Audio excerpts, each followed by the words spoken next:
Phonetics is the study of speech sounds. There are three possible ways of looking at speech sounds. First, looking at what we do with our mouths when we produce them. Second, looking at the physical properties of sounds themselves. For example, the frequencies of sound waves that make up each sound. Third, looking at what happens in our ears and brain when we hear speech sounds. In this course, we're going to focus on the first perspective, how speech sounds are produced. This is called articulatory phonetics. Articulate means roughly the same as pronounce. In order to understand how speech sounds are produced, we need to know about the different parts of our bodies that we use when we speak. We draw air into our lungs, which we then expel through our throat and out through the mouth, and sometimes the nose. On the way, we can use various bits and pieces to change the way that the air is moving, such as our larynx or voice box, our tongue, teeth and lips. All these different parts that go into making speech, the lungs, throat, mouth and nose, are collectively called the vocal tract. The larynx is the little lump on your throat. It's often called the Adam's apple, especially in men.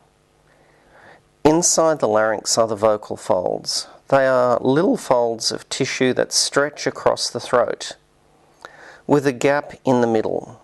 The gap is called the glottis. We can move the vocal folds to make the gap bigger or smaller. When they are close together and air is being pushed up from the lungs, the folds start vibrating and making a sound. This is our voice.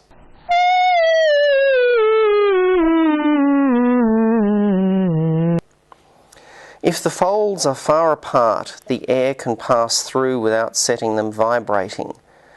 When we whisper, we keep the vocal folds far apart so there is no vibration. Some speech sounds are made with the vocal folds close together and vibrating. For example, M, B, V. They are called voiced sounds. Some speech sounds are made with the vocal folds far apart and not vibrating. For example, P, F, S. They are called voiceless sounds. If you put your fingers on your throat when you make a voice sound, for example V, you can feel the vocal cords vibrating. If you then make a voiceless sound, like F, you will notice that the vibration stops.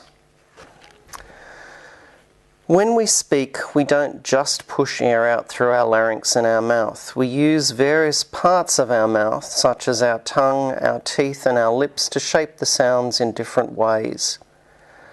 The parts of the mouth that we bring together to make different sounds are called articulators.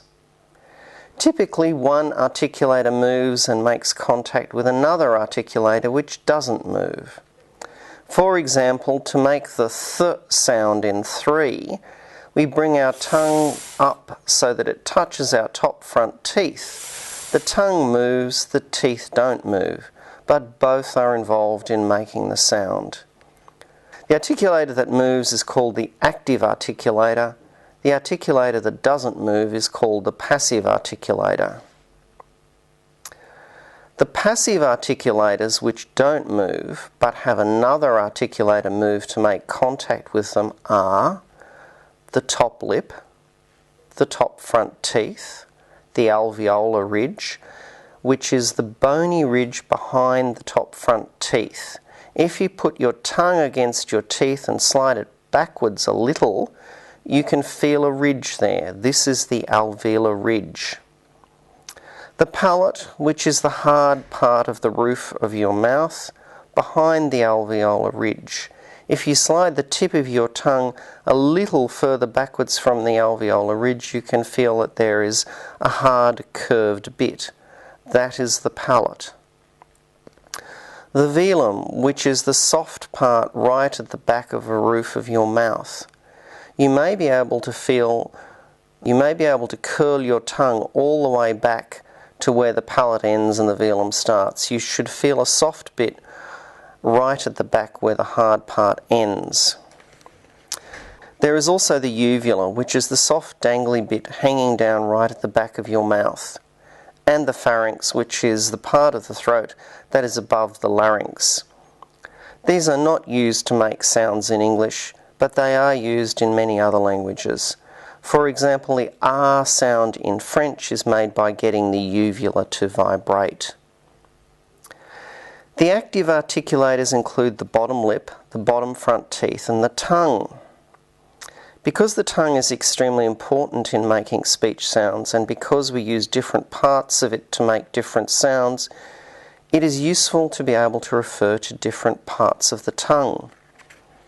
The tip, or apex, the blade, which is the part of the tongue that is just behind the tip, the front, which is the part that sits below the palate when your mouth is closed and your tongue is at rest, the back, which is the part that sits below the velum when your mouth is closed and your tongue is at rest,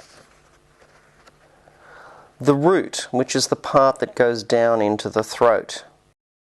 Let's briefly revise this. The active articulators move to make contact with the passive articulators to produce a speech sound. The passive articulators are the top lip, the top front teeth, alveolar ridge, the palate, and the velum. The active articulators are the bottom lip, the bottom front teeth, the tip of the tongue, the blade of the tongue, the front of the tongue, the back of the tongue, and the root of the tongue.